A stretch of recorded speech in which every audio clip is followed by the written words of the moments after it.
Hello students, hope you are staying safe and healthy. So the topic which we are going to start today is Introduction to Object Oriented Programming Concepts. Let's start with this topic.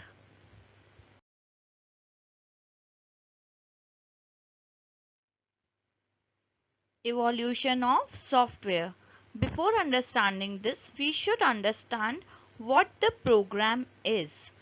We all know that we use different programming languages to write the programs. But what the program actually is? A program is a set of instructions which we give to the computer, or we can say these are the commands which we give to the computer so that computer can operate upon the commands we are giving. That means the commands or the instructions which we are giving to the computer are very important, because the commands or the instructions which we will give to the computer, accordingly the computer is going to operate. So when we write instructions together in the form of set, we call it as a program. The efficiency and usefulness of program depends on two very important things. The first one is proper use of commands. That means till the time we will not give the proper commands which are required in our program, we will not get the correct output. And second is the programming language we are using. That means we can say a program will be efficient and useful only when we are using the proper commands and we have selected the proper programming language which suits the operation of our program.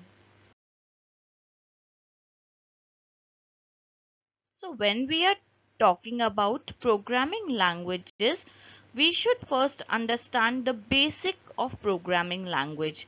Programming languages are actually of two types: high level programming languages and low level programming language.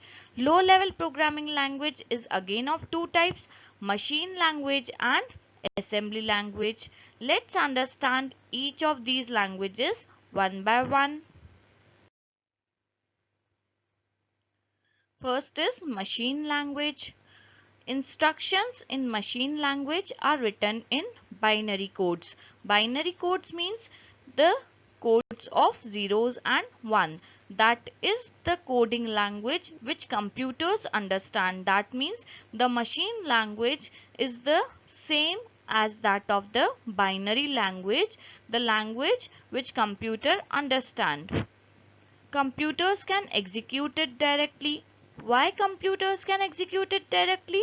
Because this is the language of computers only. So computers understand it very easily and execute it directly. They don't require any other translator program which will convert or which is required to convert the language. Just for example, if someone is talking with us in the same language which we know, we don't require anyone to translate the person who is speaking to us his language into our language. We can directly understand it. Same is here with the machine language. When we will write the programs in the machine or the computer's language, that is using binary codes of ones and zeros, computer can understand it easily and can execute it directly. But when we are talking about assembly language, in assembly language instructions are written using symbolic names just like read, add, store.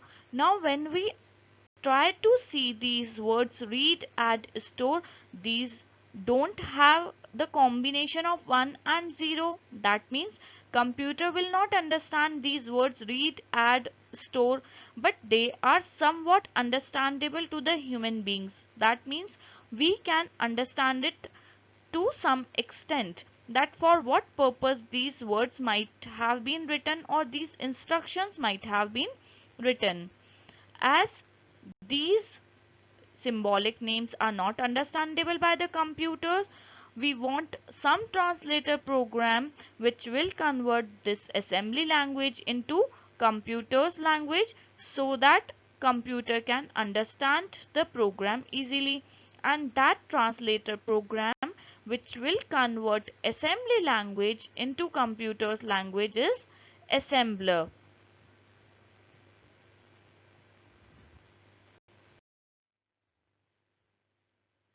So now we have high level languages.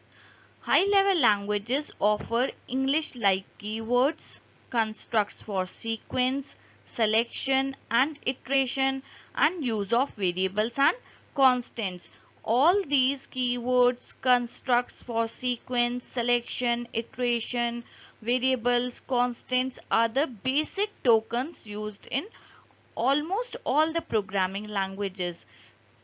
We are going to discuss these all keywords and the constructs, variables, constants in detail in the later parts. But till at this part we should understand high level languages are those languages which are very near to English languages, which may use some keywords, some words of English languages for some particular use. As they are very near to the English like language, that means human beings can understand it easily. If human beings can understand it easily, we can write our concepts or logics in the programs very easily. But when we are saying these high level languages are understandable by the human beings, that means these languages are not understandable by the computers, because computer understand only binary language, that is the language of 0 and 1. So again we require some translator program or some software which will convert these high level languages into computers language, or we can say machine language or binary language. And the translator programs which will convert these high level languages into machine language are compiler and interpreter. That means we have two softwares, two translator programs. Both are doing the same work of converting high level languages into machine language, compiler and interpreter. But there is some difference between these two. Compiler takes the whole program at once and converts it into machine language, while interpreter takes one instruction at a time and converts it into machine language. Let's see the difference between compiler and interpreter with this diagram or figure. Just see, in the first part we have a source code. Source code is the program which we have written. It has some instructions in it. With these some dash statements are the instructions shown here.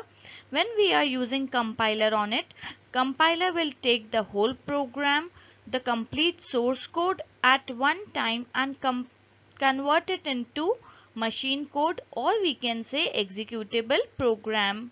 Okay, coming to interpreter, if we have the source code with some instructions in it, the interpreter will first take the first instruction, will interpret it, will change it into machine, that means execution will take place, and then it will go to the next instruction as shown with the arrow. That means compiler works on whole program at once, while interpreter takes one instruction of a program at a time and then takes the next instruction. So let's revise the concepts of machine language, assembly language and high level language. In machine language, programs are written using binary codes. In assembly language, programs are written using special symbols known as mnemonics. In high level language, programs are written using English-like words. In machine language, no translator program is required.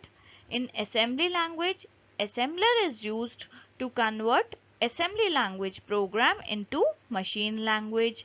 And in high level languages, either compiler or interpreter is used to convert high level language into machine language. A programming language should serve two purposes. First, it should provide base to specify actions to be executed, because each program is written for some particular task, for some particular actions, and we have to select the programming language if it provides us the base to specify that actions which we want to execute in our program. Second, it should provide the set of concepts to use. In our program, we are going to use certain concepts or logics. That set of concepts should be provided by programming language. Then only we are going to use that programming language. Just for example, if I have to write a program in which I have to separate even numbers from odd numbers, or I have to check whether a number is a even number or odd number, I'll select the programming language which will provide me the base with which I can perform this action. Secondly, which will provide me the concept to differentiate even numbers from odd numbers. Like some programming concepts provide the selection construct. In selection construct we have if else statement, and using that if else statement we can simply separate the even numbers from the odd numbers. So the programming language which will provide us these two concepts which will serve these two purposes will be selected for our programs.